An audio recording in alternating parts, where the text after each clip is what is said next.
El nombre de la exposición, entre comillas, me sugirió Alicia, y tiene por título los desafíos actuales de los centros históricos en general en América Latina. Voy a presentar alrededor de unas 10 ideas que creo que pueden ser de utilidad para reflexionar respecto de estos desafíos. Una primera, en términos de contexto, creo que vale la pena entender que los centros históricos son históricos, es un punto de partida fundamental, lo cual quiere decir que están mutando, están cambiando permanentemente y que no son algo inalterable, sino todo lo contrario. Por eso yo identificaría en general en América Latina dos grandes momentos, dos grandes coyunturas urbanas, donde se ve claramente lo que son los centros históricos y las características que tienen en un momento y en otro. La primera condición contextual es que la ciudad del siglo XX, hasta bien entrado el siglo XX, 1990, en fin, fue fundamentalmente una ciudad periférica. Y esto creo que hay que tenerlo en cuenta, y se caracterizó principalmente por la generación de estas grandes ciudades, estas megalópolis, esto que en algunos lugares se denominó el crecimiento macrocefálico. Al momento actual tenemos en América Latina 62 ciudades que tienen más de 1 millón de habitantes y 4 que tienen más de 15 millones de habitantes. Esta es la realidad en términos del gran proceso de urbanización que vive América Latina y que se caracterizó principalmente por un crecimiento de grandes ciudades, por un lado, que concentró una gran cantidad de población, y por otro lado, ciudades pequeñas y medias, que en términos de cantidad son significativas, pero en términos de concentración poblacional más bien no lo son. ¿Qué significa esto? Que este rato en América Latina tenemos el 49% de la población viviendo en ciudades de más de 1 millón de habitantes y cerca del 47% viviendo en ciudades de menos de 500.000 habitantes. En otras palabras, tenemos un rango de ciudades que son las ciudades medias, que van de 500.000 a 1 millón de habitantes, que no está creciendo o que no creció de la manera que uno suponía que podía haber ocurrido. Esta urbanización altamente polarizada entre ciudades grandes y ciudades pequeñas se originó principalmente por el proceso de migración del campo a la ciudad. Esto que se habló de la urbanización sin fin, que en 1950 América Latina tenía una población concentrada del 41% en sus ciudades, y que a estas alturas, 60 años después, estamos con más del 80% de la población concentrada en ciudades. ¿Qué significa esto? Significa que en 1950 había la disponibilidad de migrar de cerca del 60%. En la actualidad, alrededor del 20%. En otras palabras, esa gran migración de la población del campo a la ciudad, lo que produjo fue esa presión demográfica para que las ciudades de la periferia empiecen a crecer de una manera significativa. Lo que se llamó en Brasil las favelas, en Argentina las villas miserias, aquí las colonias populares, en fin, en cada uno de nuestros países tuvo un nombre específico. Y fue esa presión demográfica, ese crecimiento sobre la base de la migración, que hizo que las ciudades crezcan principalmente en la periferia. La producción de infraestructura como base material de esa ciudad estaba destinada principalmente a generar la localización de esos sectores. Más energía eléctrica, más agua potable, más transporte, todo era más. Y principalmente hacia las periferias. En ese contexto, justamente por el gran peso que tuvo la periferia, por el gran peso político en términos de demanda que tuvo este crecimiento de la población, lo que se observa claramente es que hay lo que yo llamo un parricidio urbano, que no es otra cosa más que negar el origen histórico de nuestras ciudades. Esto vemos casi en todas las ciudades de América Latina, que negamos el origen. Si el origen es el mar, pues negamos la existencia del mar, le damos la espalda. Aquí se construye un imaginario de olvido de la historia, un imaginario de olvido del lugar fundacional de nuestras ciudades. Y ese fue el origen de los centros históricos. para que ustedes vean, es una paradoja. Nos olvidamos y a su vez aparece como crecimiento, aparece como objeto de intervención de estudio de conocimiento. Por eso es lo que yo sostengo, que el concepto del centro histórico nace con la muerte a cuestas. Por eso es que es un concepto de crisis. Es un concepto que lleva en sí misma la salida de la crisis, porque como ustedes saben, toda crisis implica una oportunidad. Entonces, no solo que tenemos el aparecimiento del centro histórico, sino que también tenemos el aparecimiento de una política explícita para que nuestro centro histórico, nuestra historia, no se muera, que es la política de conservación, que es la política de renovación, de rehabilitación, cualquiera de estos nombres que ustedes quieran señalar. Y este parricidio no es otra cosa más que una construcción de un imaginario de negación del origen, pero con la existencia real del objeto donde existe, que es justamente el lugar donde nace. Y es paradójico porque se produce históricamente cuando los estados nacionales empiezan a consolidarse y cuando la urbanización empieza a consolidarse. Por eso es que al principio los centros históricos fueron reconocidos exclusivamente en las ciudades capitales, porque fue una demanda en realidad explícita de los estados nacionales la de construir toda una historia oficial, de construir toda una lógica monumental donde sus propios aparatos tenían que asentarse para su reconocimiento como Estado. Aquí en cambio es el imaginario del poder y el imaginario de la modernidad que venía precisamente de la urbanización. Entonces no se puede dejar a un lado del origen de los centros históricos, tirar el parricidio, la idea del fortalecimiento de los estados nacionales y la idea del desarrollo de la urbanización sobre la base de la macrocefalia urbana o sobre la base de las grandes aglomeraciones que fueron originalmente las ciudades capitales. Y ahí nacen los centros históricos. Luego, un segundo momento, que es el que estamos atravesando, que es el que estamos viviendo, que sería la ciudad del siglo XXI. En este caso, la ciudad del siglo XXI no es una ciudad periférica, sino es una ciudad donde se produce un cambio de óptica de la periferia hacia la centralidad. En ese sentido podemos hablar de que la migración del campo a la ciudad prácticamente se ha cerrado como ciclo, porque si ya tenemos solo alrededor del 20% de la población en capacidad de migrar, y ese 20% ya está anclada en el territorio campesino, en el territorio rural, bajo formas de producción, por ejemplo, agroindustriales o formas de producción mucho más modernas, que ya no expulsan a la población y que tampoco requieren una relación entre el campo y la ciudad. Obviamente que se está cerrando el ciclo de la migración del campo a la ciudad. Yo creo que aquí lo que estamos viviendo de manera absolutamente clara en América Latina es una transición demográfica donde este ciclo de la migración del campo a la ciudad se modificó, se cambió. Ya no hay campesinos que llegan a nuestras ciudades de la forma en que llegaban antes. Por eso es que en América Latina ya no tenemos las mismas invasiones que teníamos antes. Ahora aparecen otro tipo de invasiones, incluso uno podría definirlas como neoinvasiones, que son producto más bien de la expulsión de la población de los lugares centrales de nuestras ciudades hacia las periferias. En estos últimos tiempos hemos tenido cosas muy interesantes en Buenos Aires, en Río de Janeiro, en Guayaquil, etcétera, que son nuevas formas de invasión del suelo de población que no viene del campo, sino de población que ya habitaba, tenía una historia previa en la ciudad, que ya habitaba en la ciudad y que empieza a generar por desesperación mecanismos de invasión de las periferias.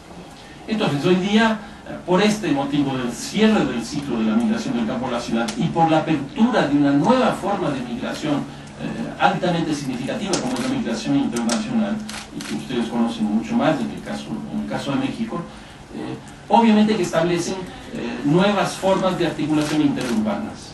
Las relaciones que existen de Ciudad de México o de cualquiera de las ciudades expulsoras de población hacia territorios como los Estados Unidos, como Europa, aunque en el caso de ustedes principalmente los Estados Unidos, lo que genera también son nuevas relaciones de la población, el lugar de origen con el lugar de destino.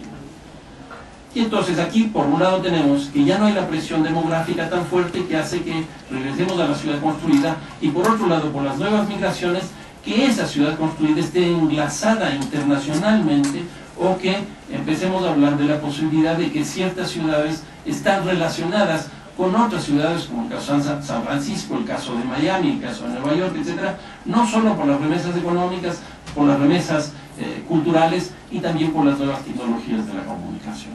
En ese sentido, nuestras ciudades están altamente vinculadas entre sí, con territorios incluso fuera de nuestros países. En ese sentido estamos pasando entonces de una ciudad periférica a una ciudad central que tiene características totalmente diferentes. Por eso es que en la actualidad, por este cambio demográfico, también por la reforma del Estado, también por la globalización, empezamos a ver un reposicionamiento de la temática de la centralidad en los debates de la ciudad. Ya no son los debates que teníamos antes sobre la marginalidad, sobre los sectores informales, todos los análisis de pobreza que hacíamos en la periferia, sino que ahora son los debates más bien respecto de la ciudad existente. Y en ese sentido se produce una revalorización muy fuerte de las centralidades históricas. En ese sentido, incluso si ustedes se ponen a ver, estamos viviendo una especie de inversión de la inversión. O sea, se invierte la inversión que nosotros hacíamos. Antes invertíamos en la periferia, hoy día estamos invirtiendo en la centralidad. En este escaso día que estoy aquí en Ciudad de México, una de las cosas que más me ha llamado la atención es la inversión, por ejemplo, en el metro. Es una inversión de una magnitud muy grande, 3.000 millones de dólares. ¿Dónde está localizada? ¿Dónde está concentrada la demanda? Porque eso es lo que está pasando hoy día.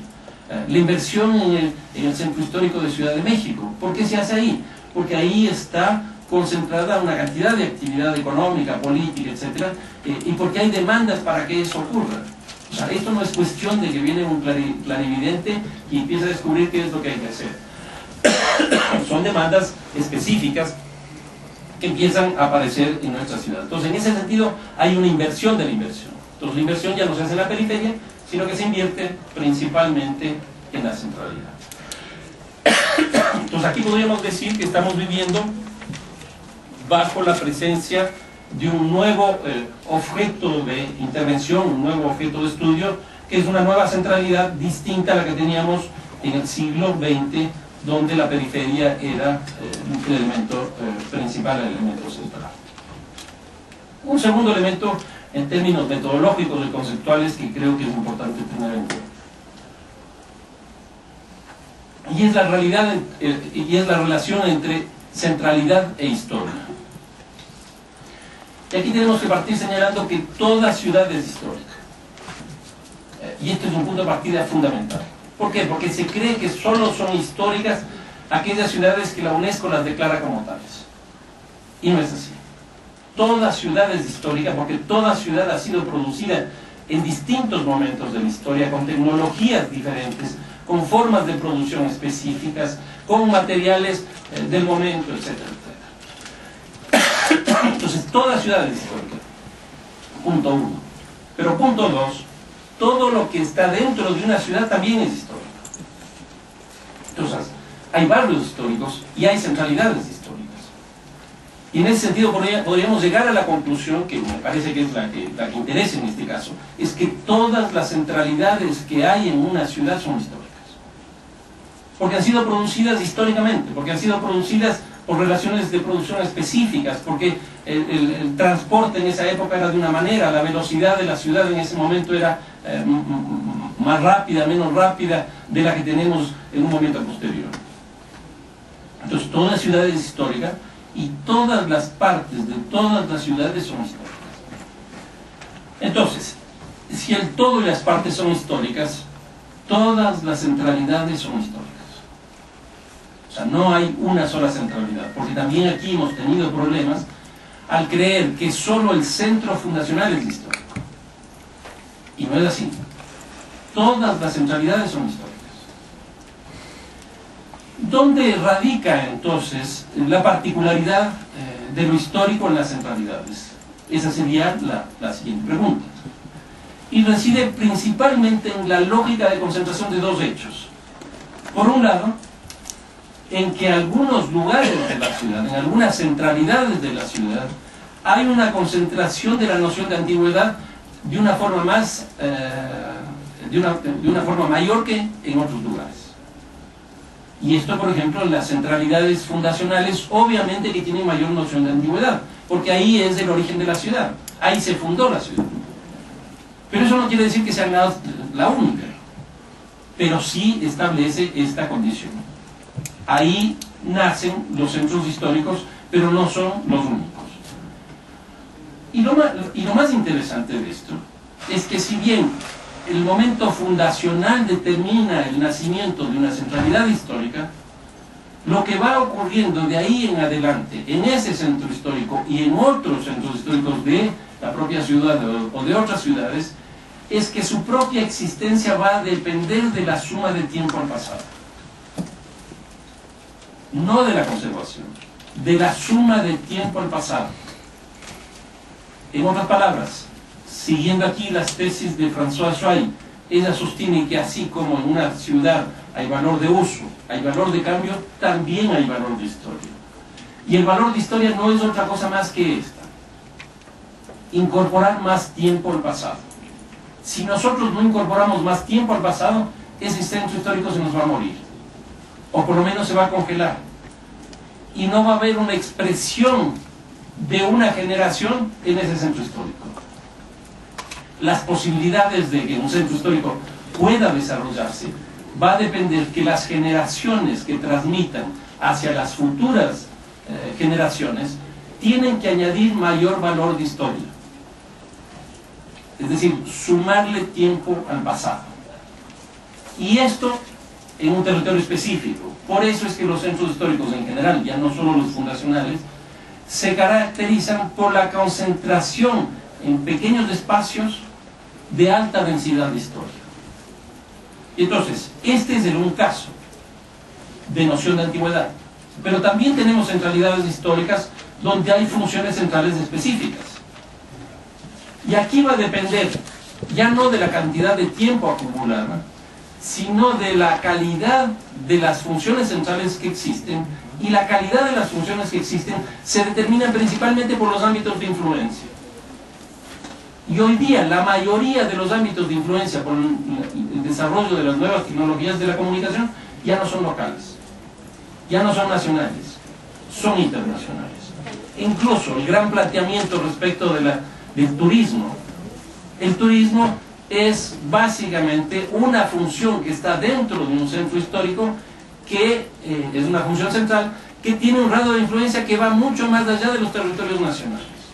Será los Estados Unidos, será Europa, será el Asia, etcétera, etcétera. Dependiendo de la función central como haya sido concebida, diseñada, y la infraestructura que esté detrás de esa propuesta. Entonces, las centralidades históricas se caracterizan por la cantidad de historia acumulada, la cantidad de tiempo acumulado, y por las características de las funciones centrales que allí existen. Una segunda cosa en términos metodológicos, conceptuales, es que la centralidad histórica o la centralidad en general son relaciones sociales y no atributos. Y este es un salto sustancial de la concepción anterior, de las visiones anteriores que se tenían. Porque en general nosotros definíamos un monumento o definíamos una centralidad porque fue fundado en tal año, porque es de tal estilo, porque las características son de tal riqueza, etcétera, etcétera. No relaciones, principalmente atributos. Hoy día eso es imposible porque estamos viviendo una ciudad relacional. Ya no estamos en las ciudades frontera con usos de suelo específicos, etcétera, etcétera. Las ciudades para existir tienen que relacionarse. Al principio fue como el campo, pero históricamente eso tiende a ser superado. Hoy día las relaciones están entre las ciudades. Para que puedan existir, tienen que estar relacionadas entre ciudades. Y hoy día hay una base material para que eso se profundice, se desarrolle, que son las nuevas tecnologías de la comunicación. Y exactamente igual pasa en los centros históricos. Entonces, nosotros no podemos seguir funcionando con atributos. Incluso, yo les digo, para seguir con cuestiones críticas, los famosos catálogos, los famosos, las fichas estas que se hacían de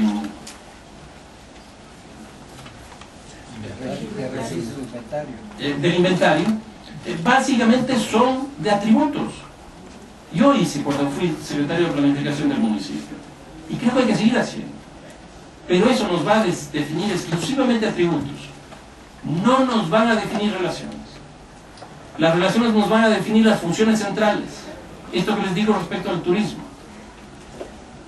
Y así como un conjunto de funciones centrales. Entonces, la centralidad histórica es una relación histórica, porque va cambiando en el tiempo. Cambia en el tiempo, no es la misma. Y no es un atributo. Y entonces, las relaciones son básicamente a tres niveles. Del aquí con el allá, que es esto que estábamos conversando, del universo o el ámbito de influencia que puede tener una función central, del ayer con el ahora, que no es al revés, que no debe ser al revés, sino que el ayer tiene una presencia significativa en la actualidad para proyectarse. Ayer en una conversación que teníamos, yo les decía en esta época que todos ya nos vamos haciendo chinos, Mao Zedong decía que lo que más cambia es el pasado. Y yo creo que es absolutamente cierto. ¿Por qué cambia el pasado? Porque empezamos a tener ópticas desde el presente. Y en esa perspectiva nosotros miramos desde el hoy día lo que ocurrió en esa época. Y extraemos las interpretaciones, las visiones, etcétera, de ese momento. Entonces, en segundo lugar, esta relación del ayer con el ahora. Y finalmente, esa cosa social del yo con el nosotros. Porque si ya no son atributos, tiene que ser el nosotros. Porque si ya es una relación, tiene que ser el nosotros. Y por eso es que hay que construir un proyecto colectivo del centro histórico. O sea, no puede ser que simplemente el inventario, la catalogación y 2, 3 personas clarividentes digan qué es lo que se tiene que hacer ahí. Que eso fue lo que ocurrió con las famosas cartas. La de Atenas, la de Venecia, las cartas del Siam, etcétera, que ya deben estar cerca de 100 años, algunas de ellas. Y todavía seguimos manejando como si fuera eso lo actual. Incluso yo les llegué a llamar en un momento determinado un artículo que hice el carterismo. ¿Por qué? Porque nos expropiaba en realidad la riqueza de nuestras ciudades, la riqueza de nuestros centros históricos. Entonces, ¿cómo se construyó estas cartas? Un grupo de arquitectos, generalmente italianos, muchos de ellos, que se reunían en Venecia, se reunían en Atenas, etcétera, etcétera, y decidían lo que se tenía que hacer en todos los centros históricos del mundo. Pues los de Europa y los de América Latina tienen unas diferencias sustanciales.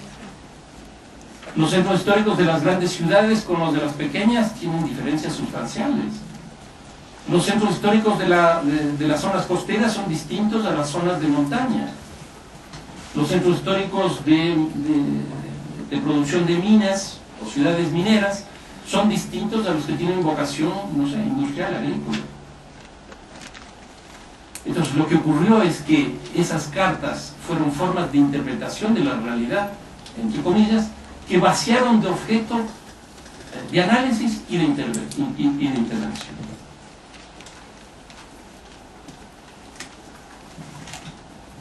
Ahora, si nosotros revisamos el concepto de centro histórico y vemos que simplemente el concepto centro, quitándole el apellido de histórico, el concepto centro implica en sí mismo una relación. Centro de algo. Vean en el caso de la geometría euclidiana. ¿Qué es el centro? Es un punto, un solo punto, que tiene una equidistancia con la circunferencia. O sea, se define ese punto por la equidistancia. Y con la circunferencia, que es una sucesión de puntos, no es un solo punto, son varios puntos. Eso significa que si un punto de la periferia se mueve, el punto del centro se mueve. Por eso es que hay muchas políticas sobre centros históricos y sobre las centralidades que son preferibles hacerles fuera de los centros históricos que dentro de los centros. O como a su vez, políticas que se hagan en la periferia pueden impactar negativamente en los centros históricos mucho más que las políticas que nosotros hagamos en los propios centros históricos. En otras palabras, la centralidad histórica es una centralidad que está inscrita en una ciudad, que no puede ser entendida fuera de esa ciudad, y hoy día fuera de las redes de ciudades, fuera de las redes o de las relaciones entre muchas ciudades. dos cuestiones más metodológicas: lo monumental y la conservación. ¿Cómo fue surgiendo las tesis de estas monumentalistas? Principalmente un monumento aislado que fue el origen, generalmente religioso o de ciertas formas de expresión del poder. Se define eso como un monumento por los atributos que les decía hace un momento. Se pasa a una fase siguiente donde ese monumento se le ve en el contexto, en la plaza, en la calle, en el espacio público, para que tenga simetría, etcétera, etcétera. El color, etc. Y se llega a un tercer momento, que es la suma de monumentos. Y la suma de monumentos se define como centro histórico. Por eso es que se habla de conjunto monumental. Conjunto monumental, ¿qué es lo que quiere decir? Suma de monumentos. ¿Qué hay ahí? No hay relaciones. Es una suma. Mientras más monumentos tiene, existe centro histórico, o ese centro histórico es de mayor calidad. Ahora, ¿qué es un monumento? Básicamente es una obra pública que tiene atributos que testimonian una obra que se hizo en el pasado y que debe ser refrendada en el presente y que tiene que ser puesta en valor en el presente, hablando en la terminología de estas corrientes. Iba a decir de esta jerga, pero de estas corrientes. Y por eso es lo que el tema del pasado tiene tanta fuerza. Si ustedes se ponen a ver la cantidad de conceptos que tienen estas visiones, incorporándole el prefijo re, yo tengo una lista de como 48. Es increíble. Renovación, reconstrucción, es llamar al pasado, cuando lo que tienen los centros históricos es un futuro enorme. Entonces, seguir en esa lógica me parece que tiene muy poco sentido. Entonces, aquí el monumento va vinculado con la política, que es la de conservación, que es la política de regreso al origen. Y el origen tiene básicamente dos características: un solo centro, no hay la posibilidad de que haya policentralidad, porque solo hay un solo origen, y no solo que es un solo centro, sino que es un solo momento. Por eso incluso que muchos de los centros en América Latina se los denominó como centros coloniales, y era una especie de exaltación a la colonia, y es una exaltación a la colonia, y se los definía como homogéneos, cuando lo más heterogéneo que ha habido es la conquista y la colonización. Entonces, me parece que aquí lo monumental empieza a entrar en crisis, la conservación empieza a entrar en crisis, y empieza a aparecer obviamente un nuevo paradigma que está en desarrollo. Y por paradigma aquí yo me alineo con Kuhn cuando él dice que son rupturas, pero que hay una comunidad académica que es capaz de sostener estos conceptos. Yo creo que todavía no tenemos una comunidad académica, una comunidad científica, palabras de él, porque en la comunidad científica hay una parte de académicos, hay otra parte de gente operativa, políticos, etc. El discurso predominante no es este que estoy comentando, es otro. Pero ya estamos viviendo esa transición, estamos viviendo esa crisis de paradigma, y creo que están empezando a emerger nuevas formas de comprensión de estos problemas. Hoy día estamos viviendo un momento histórico de los centros históricos distinto. Ya no es el mismo del siglo pasado. Es un momento distinto. El patrimonio mismo empieza a ser una cosa diferente. Y ya no es una cosa física. Ya no es la herencia clásica que la familia nos disputamos, los hijos, los nietos, etc. Sino que el patrimonio empieza a ser un ámbito del conflicto. Un ámbito del conflicto que termina siendo procesado por las políticas públicas. Donde actúa la política pública es en el patrimonio. Y el patrimonio es la herencia. Y entonces, ¿cómo se transmite de una generación a otra? Está determinado principalmente por el tipo de políticas que nosotros hagamos. Si nosotros queremos democratizar el patrimonio, tenemos que tener una política específica. Si nosotros queremos concentrar el patrimonio, tenemos que tener otra política. En otras palabras, el patrimonio no es otra cosa más que un ámbito del conflicto donde operan las políticas públicas para procesar ese conflicto. Y en ese sentido, creo yo que más que la conservación, lo más interesante viene a ser la renovación. ¿Por qué la renovación? Porque la renovación implica un nuevo orden. Y un nuevo orden que le da vida a la memoria, que le da existencia. Pero no para quedarse en su reconocimiento, sino para proyectarlo, añadirle valor.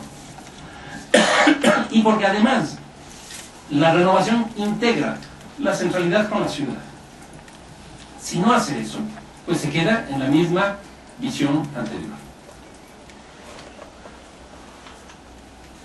En tercer lugar, si estamos de acuerdo que es una relación, que los centros históricos son históricos, que las ciudades son históricas, que las partes de las ciudades son históricas y que todos los centros son históricos, podemos encontrar, por lo menos en el proceso de urbanización en América Latina, tres momentos donde hay el nacimiento de tres centralidades históricas distintas. Uno primero, que es lo que yo le he definido como la centralidad fundacional, que es la que tiene la mayor noción de antigüedad, es la que concentra más tiempo en un espacio reducido. En este caso, las funciones centrales de la centralidad histórica fundacional son principalmente religiosas y políticas. Cuando ustedes van al Zócalo, pues ahí ven la expresión más clara de esta situación. Ahí hay una centralidad religiosa, la catedral. Ahí hay una centralidad política, el gobierno nacional y el gobierno local. Eso es lo que se construyó en esa época como centralidad. Y lo interesante es que en ese momento, cuando se construye esta centralidad, era unicentral, era una sola centralidad la que existía. La centralidad era pública, una centralidad abierta, y la expresión simbólica principal era la plaza. Que de paso yo tengo la hipótesis que la plaza es un producto urbano en vías de extinción. Eso podemos discutirlo luego. En primer lugar, entonces, los centros fundacionales. En segundo lugar, están las centralidades funcionales. En este caso, hay una mayor densidad, no de tiempo, sino mayor densidad de funciones urbanas. Aquí tenemos lo que los Estados Unidos en la Escuela de Chicago se planteó como el centro de negocios. Esa es la centralidad urbana, que no es otra cosa más que lugares donde está concentrado el comercio y la actividad financiera. Si ustedes ven el caso de Ciudad de México, lo que está alrededor del Zócalo sería la centralidad fundacional. La centralidad funcional creo que sería una especie de centralidad longitudinal alrededor de Reforma, y probablemente en Ciudad de México haya muchas centralidades de esas características por el tamaño que tiene esta ciudad. Y la tercera, que es la que está emergiendo en este momento, que es la que está naciendo en este momento, es la centralidad que también le he puesto el nombre de centralidad temática. Que aquí las relaciones son principalmente con la red urbana global. Para que ustedes tengan una idea, yo creo que este es el caso de Santa Fe. Esa es la nueva centralidad, la centralidad de la globalización. Es una centralidad histórica. Ahora, las funciones centrales que tenemos aquí son las del terciario superior. La alta tecnología, incluso la universidad altamente vinculada a este proceso, que es una constante en casi todas las centralidades de la globalización. Está en Santiago, la ciudad empresarial Huechuraba, está en San Pablo, toda la zona de Beni, está en Bogotá, la ciudad Salitre, y así sucesivamente. Y en muchas de estas centralidades el peso de la universidad es importante. Y yo creo que aquí hay un retorno de la universidad a la ciudad, pero básicamente por una demanda que impone la globalización, que es la innovación, y la formación de cuadros para ese proceso. Entonces aquí tenemos un nodo más que una centralidad, y se articula a través de políticas público-privadas, y podríamos entender a esta centralidad que es distinta a las anteriores como una especie de no lugar o como artefacto de la globalización. El no lugar es la definición de Marc Augé y artefacto de la globalización de Carlos de Martos. Entonces, ¿qué es lo que tenemos hoy día en nuestras ciudades grandes de América Latina? Estas centralidades que nacieron en momentos distintos y que están localizados en espacios distintos.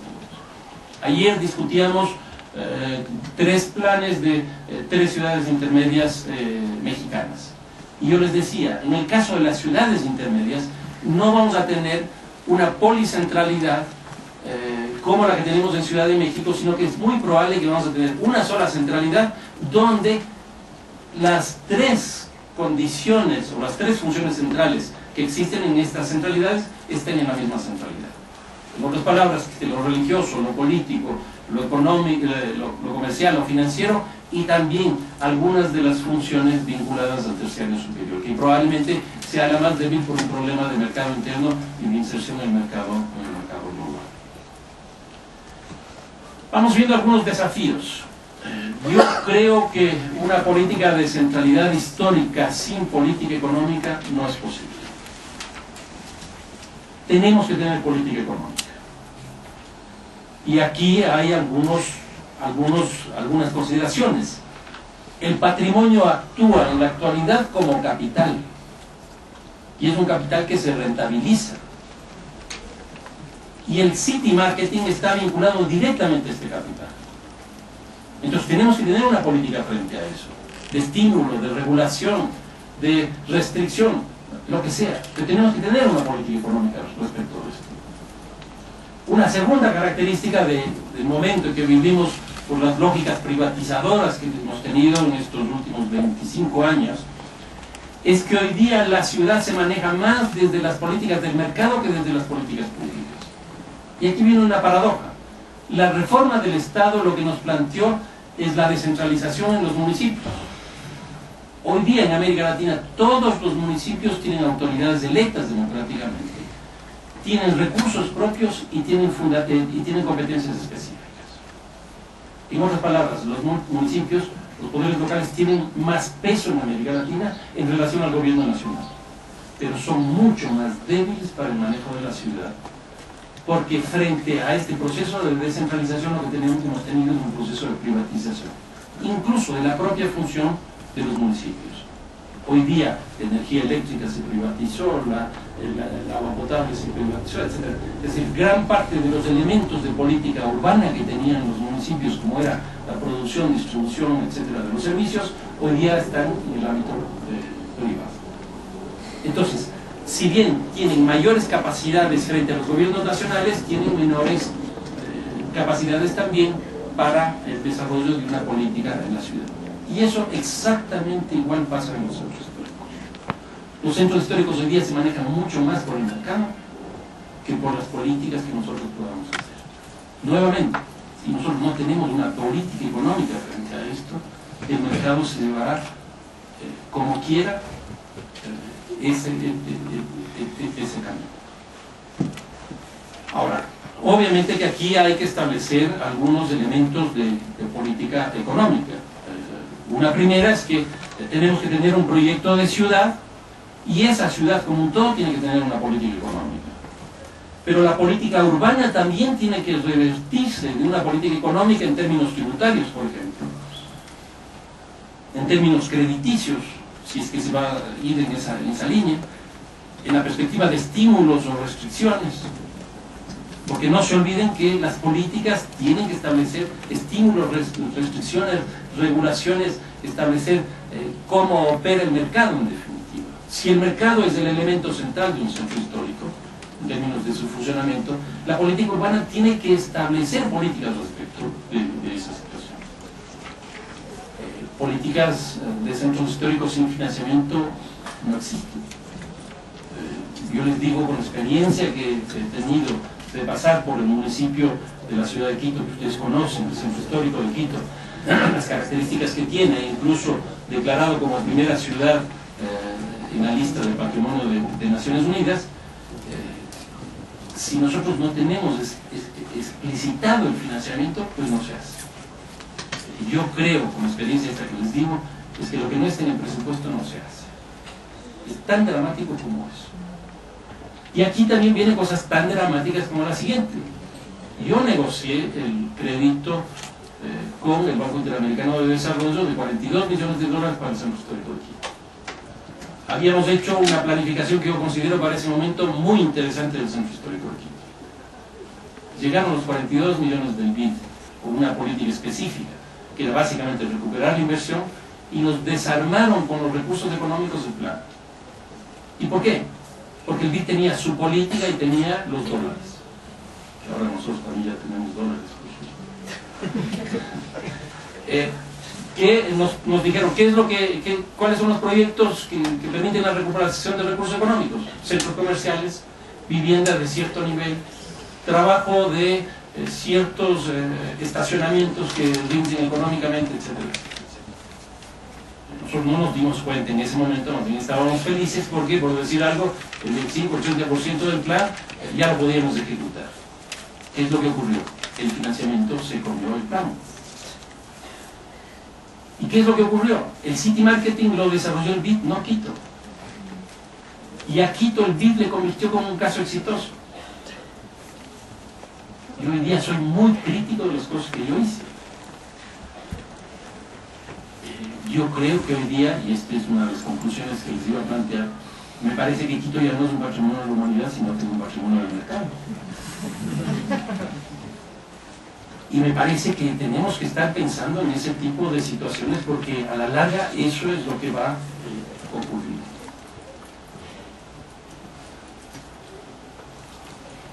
Un desafío adicional. Creo que política de descentralización sin política social tampoco existe. ¿Qué es lo que hemos visto incluso en estos días, en este día de ayer? La población en centros históricos se está envejeciendo. Y no es el caso único de los 3 centros históricos que vimos ayer. El caso de Quito ocurre lo mismo. Supongo que el centro histórico de Ciudad de México debe estar en las mismas condiciones. Si los centros históricos se están envejeciendo, la población se está envejeciendo que vive en los centros históricos, ¿qué hacemos? No hay políticas para jóvenes y tampoco para niños. Ayer yo les comentaba una anécdota. Fuimos un grupo de amigos al centro histórico y uno de ellos fue con 2 hijos acompañado al centro histórico de Quito, y uno de estos amigos fue acompañado de 2 hijos. Ya estábamos 2 horas dándonos la vuelta por el centro histórico. Ustedes se imaginarán, un muchacho de 12 años ya aburrido, se regresa donde el papá y le dice: papá, ¿a qué horas regresamos a Quito?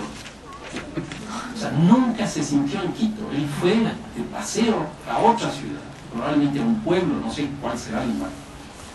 Que si yo les pregunto en Ciudad de México, en Quito, en cualquier ciudad declarada Patrimonio de la Humanidad, preguntamos a los jóvenes y a los niños, probablemente no se van a sentir identificados con ellos. ¿Y por qué? Porque el joven nunca se identifica con lo viejo, con lo antiguo. Porque no tenemos nada en los centros históricos para niños. A lo sumo tenemos esos viajes cívicos, no sé cómo les llaman ustedes, en las escuelas que les llevan a dar una vuelta y regresan.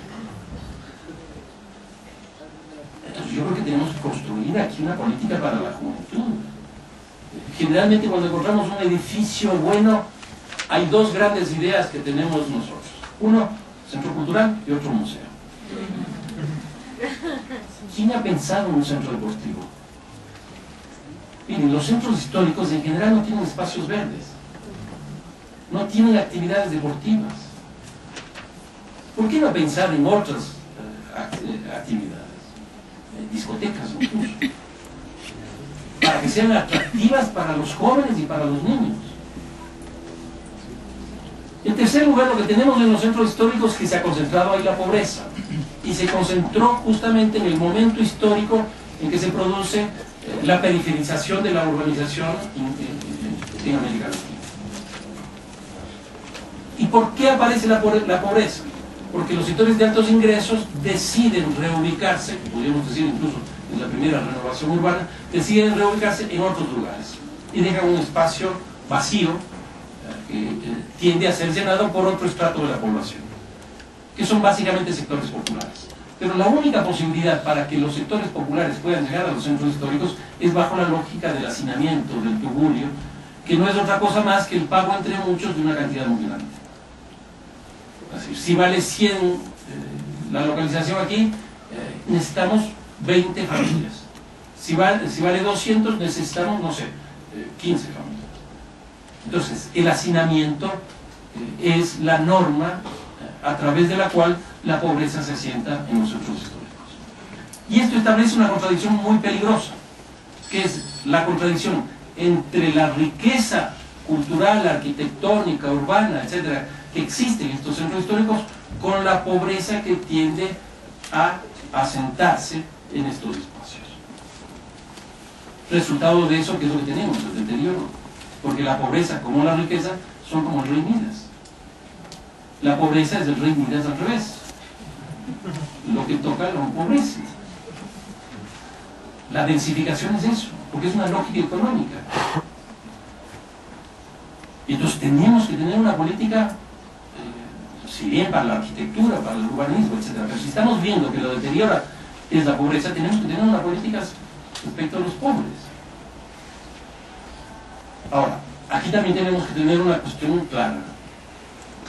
Es el único sector de la ciudad, la centralidad histórica fundacional, donde está concentrada gran parte de la pobreza y los sectores populares y controlan ese territorio. Que lo están perdiendo por la vía del mercado, lo están perdiendo. ¿Qué hay que hacer ahí? Política urbana para que se produzca la transmisión generacional. Política urbana para que se democratice el patrimonio. ¿Qué significa en este caso democratizar el patrimonio? Tener buena política social. Porque si no, lo que va a ocurrir es la expulsión.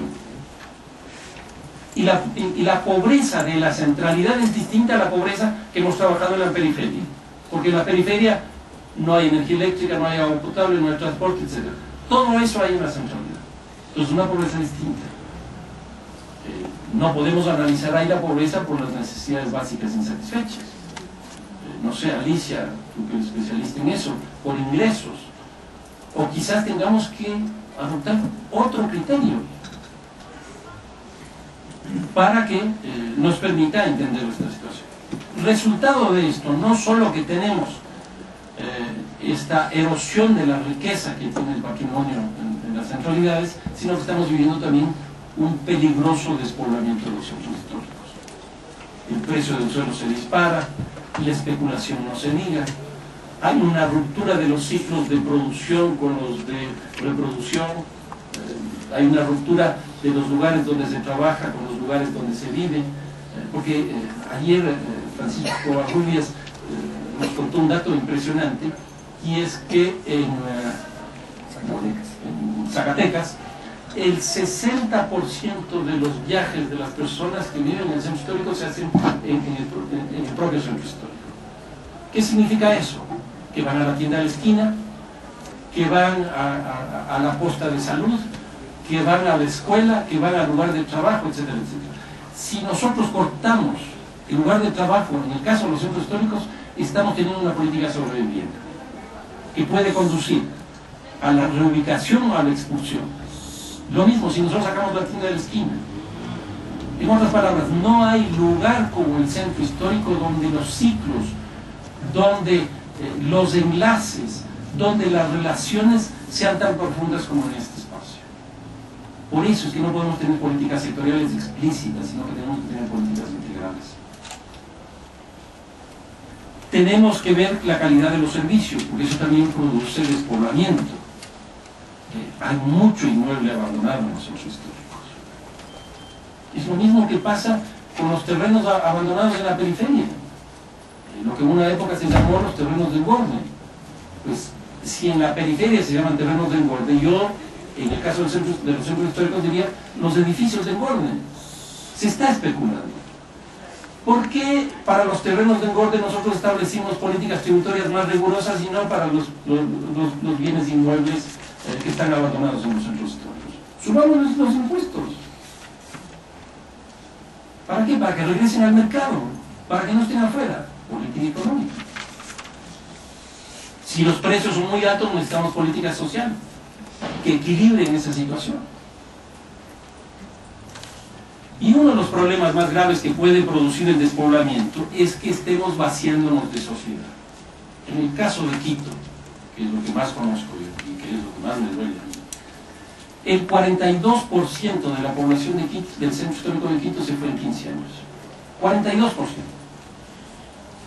Se está vaciando de sociedad. No solo que estamos perdiendo población. Y lo más grave de esto es que se vacía de sociedad y se llena de mercado. Un tercer desafío que me parece importante. Yo creo que política de centralidad sin las nuevas tecnologías de la comunicación en el momento actual no es posible. Tenemos que tener las nuevas tecnologías de la comunicación. Miren la cantidad de cámaras que cuando ustedes oyeron de parte de mi currículum, el tema del fútbol para mí es fundamental. Tuve una reunión con periodistas en mi programa de radio sobre el Mundial de Sudáfrica. Y entonces ahí la discusión era los medios de comunicación y el Mundial de Fútbol. Entonces, la televisión era lo que dominaba. La cancha de fútbol era un set de televisión. Habían 36 cámaras que estaban aparentemente viendo todo. La radio prácticamente desapareció. La prensa tuvo que acercarse muchísimo a la televisión y lo que tenía era una gráfica impresionante. Casi nada de análisis, casi nada de información. Era fotografía. Pero lo más sorprendente fueron los celulares en los estadios de Sudáfrica. Entonces, ¿qué es lo que ocurrió? Tomaban una foto, y ustedes deben acordarse, la cantidad de flash que había. Tomaban una foto y enseguida le subían a Twitter, le subían a Facebook, etc. Con lo cual empezaron a aparecer unos ángulos que obviamente la televisión oficial no enseña, y una realidad del fútbol tan distinta que fue espectacular. Yo les digo, exactamente iguales en el caso de los centros históricos. Exactamente igual. El fútbol y los centros históricos van de nuevo. En los espacios públicos. Pero estamos viviendo una época de la revolución científico-tecnológica y no podemos excluir cosas. ¿Eso qué demanda? Demanda, Alicia, que la universidad esté en los centros históricos, como están ustedes. Pero no físicamente, sino que hagan investigación, que hagan docencia, que empiecen a crear estos sujetos patrimoniales nuevos con este nuevo paradigma. No podemos seguir teniendo los mismos profesores con los paradigmas de ayer para una realidad totalmente diferente. Es absolutamente imprescindible producir innovación en la ciudad, en la docencia, en los conceptos, en los paradigmas, etcétera, etcétera. En una sociedad de un cambio tan violento como el que estamos viviendo, que según Bauman estamos en la modernidad líquida que ni los cantantes duran, pues todo tiene que entrar en esa velocidad, la velocidad del cambio. Los centros históricos no pueden quedarse, tienen que estar acompañadas con actores, con sujetos políticos y sujetos patrimoniales específicos. Y ayer mismo yo les decía, no recuerdo en cuál de las ciudades, creo que era en Campeche, el 20% de los turistas que llegaban eran de Alemania. Me llamó la atención, imagínense lo que es eso, una cantidad impresionante. Entonces yo les decía, aquí hay dos opciones. O la una es poner una oficina en Alemania, en Berlín,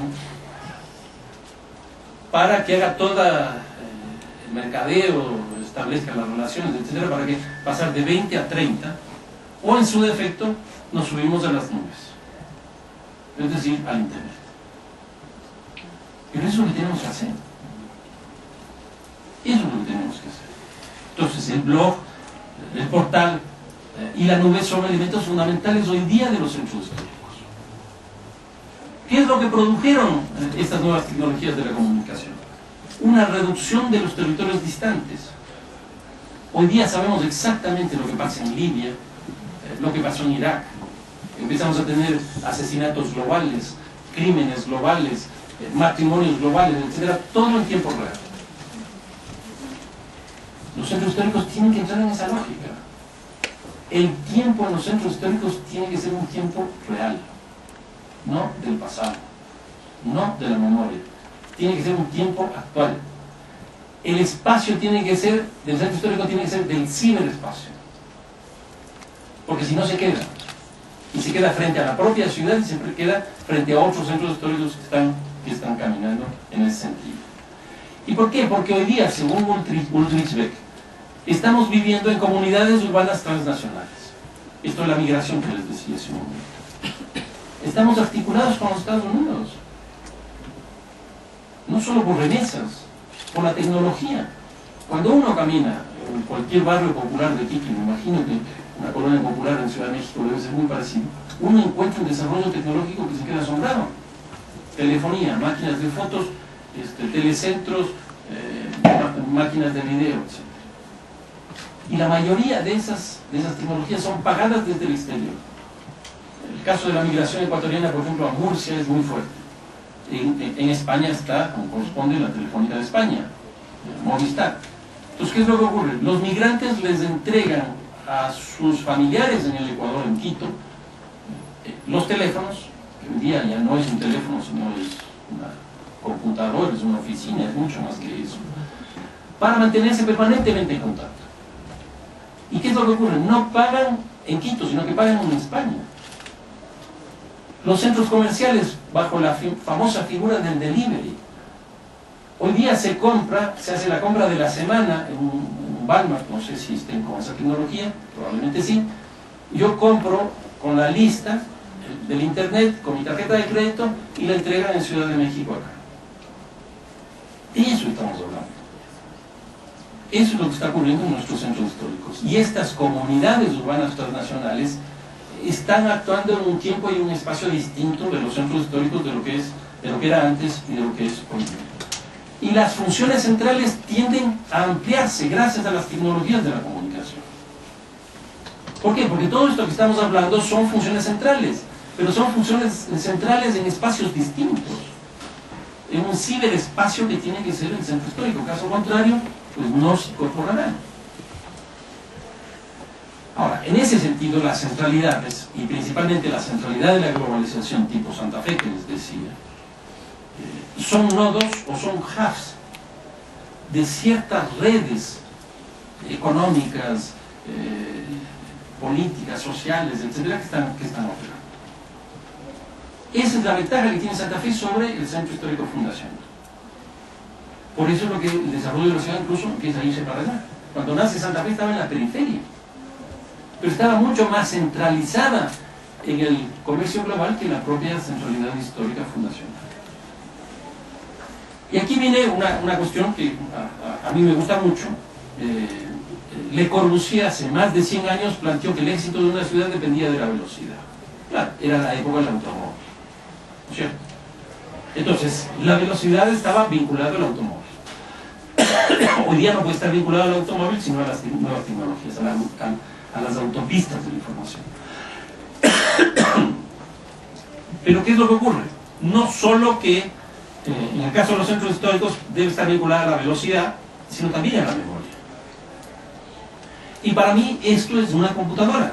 El centro histórico tiene que ser una computadora, porque tiene que tener altísima velocidad y tiene que tener una capacidad de memoria impresionante. Cuando nosotros vamos a comprar una computadora, preguntamos la velocidad de esa computadora y la memoria de esa computadora. Cuando yo voy a un centro histórico quisiera preguntar exactamente ¿cuánto me demoro de aquí a allá? ¿Dónde está la biblioteca? ¿Dónde está la información? ¿De qué año es esta construcción? Entonces, los centros históricos tienen que tener una articulación de velocidad y memoria de ser una computadora.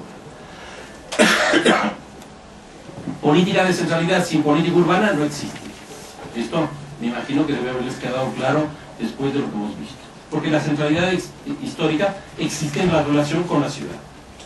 Si nosotros le vemos al centro histórico aislado, y aquí me refiero a las tres modalidades del centro histórico, el fundacional, el temático y el funcional, no los podemos ver aislados. Tenemos que verlos en el contexto de la ciudad en la que se desarrolla. ¿Y por qué esto? Porque la centralidad es la que estructura la ciudad. Acuérdense incluso de los urbanistas organicistas, ¿qué es lo que decían? Es el corazón de la ciudad. Y en algo tienen razón. Entonces, nosotros queremos estudiar a una persona en términos de su salud, etcétera, etcétera, y lo único que no le vamos a hacer es un examen del corazón. Pues no. Tiene que hacer un examen del corazón. El espacio, la centralidad no solo que estructura la ciudad, sino que es el lugar simbólico por excelencia. Por eso es lo que genera identidad. Y genera identidad más allá del territorio en el que está inscrito. Y es un lugar también simbiótico porque genera integración. O sea, uno va al centro histórico de Ciudad de México y el nivel de integración social que existe es francamente interesante.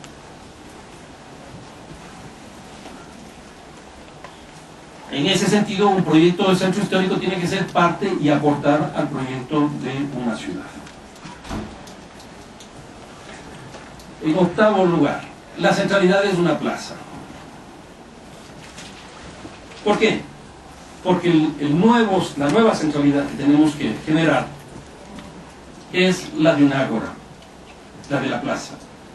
Esto de lo simbiótico, lo simbólico, el contenido de la polis, de las civitas, del mercado, etcétera, todo tiene que estar ahí. Y aquí hay un juego de palabras que en un día de inspiración nos pareció bonito y que ahora quiero con ustedes compartir. En un momento inicial, lo que hay es un desplazamiento, se desplaza. Entonces, ¿qué es lo que ocurre? El espacio se vacía, se encuentra en vías de extinción el espacio público. Vivimos lo que Jordi Borja habla de la agorafobia, una fobia al espacio público, una fobia a la plaza, una fobia, en términos de lo que yo planteaba, de parricidio de la ciudad. En un segundo momento hay un aplazamiento, se aplaza, se deja para el futuro y en términos de amoral, podríamos decir, es que se niega la plaza, no hay plaza. En tercer lugar viene un momento distinto, que es cuando empieza a reemplazarse. Y se reemplaza la realidad y se reemplaza el imaginario. Y es importante reemplazar la realidad y el imaginario, para lo cual hay que hacer un trabajo fundamental con uno de los sujetos patrimoniales más importantes que generalmente no se los toma en cuenta, que son los medios de comunicación. Los medios de comunicación son fundamentales. El medio de comunicación dice el centro histórico está mal y no hay poder humano que uno pueda cambiar. Que el centro histórico, como una foto en una esquina lleno de basura, el centro histórico está sucio. No hay manera de cambiar. Si no se trabaja con los medios de comunicación, los imaginarios van a ser muy difíciles de modificarse. Y un imaginario no es otra cosa que una definición de política que uno tiene frente a esa realidad. Entonces, el imaginario de un centro histórico sucio me crea miedo. Un imaginario de un centro histórico viejo, yo niño, no me llama la atención. Entonces, aquí lo que tenemos es un reemplazo. Y finalmente, cuando se emplaza. En este caso, es cuando este espacio vacío se llena de ciudad. Y aquí yo sigo un poco la línea de Ortega y Gasset, que él define que la plaza es exactamente a un cañón de un fusil. El cañón de fusil, dice él, es un alambre, es un espacio vacío que se llena de alambre y por donde transita una bala. Dice, eso es una plaza. Es un espacio vacío que se llena de ciudad por donde transita la gente. Entonces, una plaza es un espacio vacío que se llena de ciudad. Es el caso del Zócalo. Es el espacio público el que genera la ubicación de otro tipo de espacios. Hoy día es al revés. O sea, la plaza es lo último que se construye. Es el espacio remanente, es el espacio marginal, es el espacio donde yo pierdo plata como inversionista. Entonces, hay también en este caso una inversión. Y no solo que la plaza es el espacio que se llena de ciudad, sino que ahí se construye un pensamiento civil, que es lo que Ortega y Gasset llama el ayuntamiento. Y el ayuntamiento no es otra cosa que el lugar común, el lugar donde nos encontramos, lo simbiótico. Entonces, una vez que hemos emplazado, pues estamos ya en una condición de centralidad histórica distinta. Bueno, dos láminas más. El turismo a la centralidad histórica. Todos los centros históricos quieren entrar en la línea del turismo. Pero aquí hay que hacer algunos análisis. Me parece que esta es una temática que muy poco se ha trabajado en la relación centro histórico y turismo. La primera que hay que tener en cuenta es que toda centralidad es histórica y por lo tanto hay varios tipos de centralidades los que veíamos hace un rato, los tres tipos: la fundacional, la funcional y la temática. Para cada una de esas centralidades existe un tipo de turismo. Entonces, por ejemplo, hay un turismo para el valor de historia, es decir, para aquellos lugares donde está concentrada la mayor cantidad de tiempo en el pasado. Ahí tenemos un turismo. Y ese turismo es principalmente un turismo de contemplación. Porque lo que ocurre es que uno está contemplando el pasado en el olvido. Y aquí opera la lógica de la postal. No sé si los jóvenes que están aquí conozcan la postal, porque la postal va desapareciendo y si no desapareció ya. Pero era la lógica de la postal. Entonces, mi amor, ya estoy en el Zócalo tomando la foto de la catedral. Eso era. ¿Qué es lo que ocurre? En el turismo de valor de funciones, es decir, no de valor de historia, sino de las funciones centrales, ya no tenemos una contemplación, sino una actuación en el escenario con la lógica del Google Map. Un salto cualitativo, tecnológico, totalmente distinto. ¿Y qué es lo que dice en este caso? Nuevamente Marc Augé. Él dice que cuando va a uno de estos lugares, uno ya conoce qué es lo que va a visitar. ¿Por qué? Porque en el internet uno sabe exactamente que en el Zócalo está esto, esto, esto, y hay tal cantidad de fotos de un ángulo, de otro ángulo, que incluso hay movimiento, que hay videos, etcétera, etcétera. Y cuando llega al lugar, ya no se sorprende. Ya llegó a un lugar conocido. Entonces el turismo es distinto. De la lógica del postal, de la lógica de la postal, a la lógica del Google Maps es muy distinto. Incluso ustedes saben, el Google Maps le permite a uno caminar por las calles y de un lado al otro, del hotel al Zócalo. Del Zócalo al lugar donde quiero comer. Todo está establecido. Entonces el turismo es muy distinto. El turismo hoy día ya no está en el espacio que uno cree que está, sino en otro lugar. Por ejemplo, eso de formar guías, con la cantidad de información que hay, yo creo que es discutible. O quizás tendremos que formar otro tipo de guías. Pero ya no hay esa cantaleta que fue fundada en esto, que ustedes saben. Entonces, ¿qué es lo que yo digo retomando a Marc Augé? Lo que tenemos es un discurso ex ante, que es una crónica de un monumento anunciado. Uno llega a la catedral que ya la conoce. Pero ahí hay diferencias que el propio Marc Augé establece. Algunos de los sentidos, el olor, el calor, etcétera, que es difícil transmitirlo por estas nuevas tecnologías. Entonces son más bien las condiciones ambientales las nuevas. Y él plantea muy interesantemente que si bien todo está en la nube, en el internet, lo más interesante es la foto que uno se toma frente a la catedral para ir a mostrarles a sus amigos. Entonces se reúne en su casa y empieza: miren, estuve aquí, estuve acá, esto hice, etc. Entonces, la lógica del turismo es distinta. O sea, ha cambiado pero notablemente. Creo que también hay que relativizar el turismo. El turismo tiene muchas cuestiones importantes. Una primera es esta cosa que siempre reivindicamos como la industria sin chimeneas. Yo creo que eso no es cierto. Yo tuve la oportunidad de estar en Nápoles, en la ciudad la ciudad esta que el Vesubio la liquidó. En Pompeya. Y estaba con uno de estos guías turísticos, nos iba explicando todo lo fantástico. Yo no había entrado al internet, así que tenía toda la información. Pero para mí todo era nuevo. Y un rato de eso se me ocurrió preguntarlo al guía. ¿Qué produjo más problemas? ¿Si el Vesubio o nosotros los turistas? Sin dudar me dijo: ustedes. Le digo: ¿y por qué? No, porque el Vesubio botó todo, pero dejó aquí. Ustedes se llevan todo. Es impresionante, se llevan todo. Encuentran una piedrita, se la llevan. Se llevan todo. Entonces, eso me quedó dando vueltas y creo que es absolutamente cierto. Y no solo eso, sino que aquí hay distintas cuestiones que vale la pena analizar. Uno es esa especie de efecto realidad que nosotros construimos con el turismo. hacemos marchar soldaditos de hace 100 años por un lugar determinado, les ponemos las capas de ni siquiera por acá, reconstruimos la escena de la invasión, cualquier cosa. Con lo cual, lo que estamos haciendo es una forma de vivir el pasado en el presente, pero todo un fetiche, todo un engaño. Entonces, la ciudad, el centro histórico, termina siendo una especie de escenografía.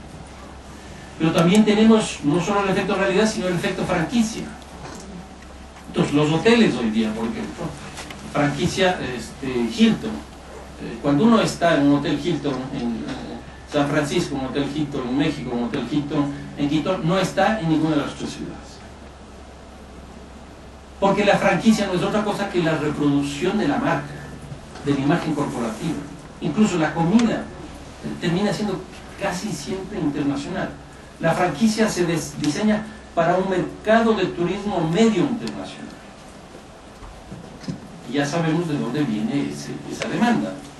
Y entonces, la franquicia es un elemento muy, muy complicado. Yo recuerdo aquí una experiencia que tuve, en este caso ya como concejal, presidía la Comisión de Áreas Históricas de Quito. Tuvimos una discusión muy grande porque decidimos establecer una política de señalética para todo el centro histórico de manera explícita. Y obviamente nos salieron, entre otros, dos empresas muy grandes en contra de la propuesta. La una era Movistar y la otra era McDonald's. Ustedes saben, McDonald's tiene un sentido estratégico impresionante, siempre está en los centros históricos, en los lugares más simbólicos, se metió en la China, en la Rusia, para mostrar que ahí estamos, ¿sí? Entonces, nosotros habíamos establecido dimensiones, colores, etc.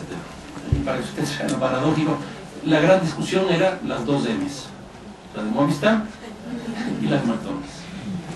Una amarilla, la otra entre verde y azul. Y fue imposible. Y fue muy interesante porque la discusión era o la marca del centro histórico, para hablar en los términos económicos, o la marca de la razón social. En esos días, cuando estábamos en esa discusión, me invitan a París. Y caminando por los Campos Elíseos con un amigo, veo la M de McDonald's que estaba bajo una lógica que le había impuesto, no sé si la municipalidad o quien sea.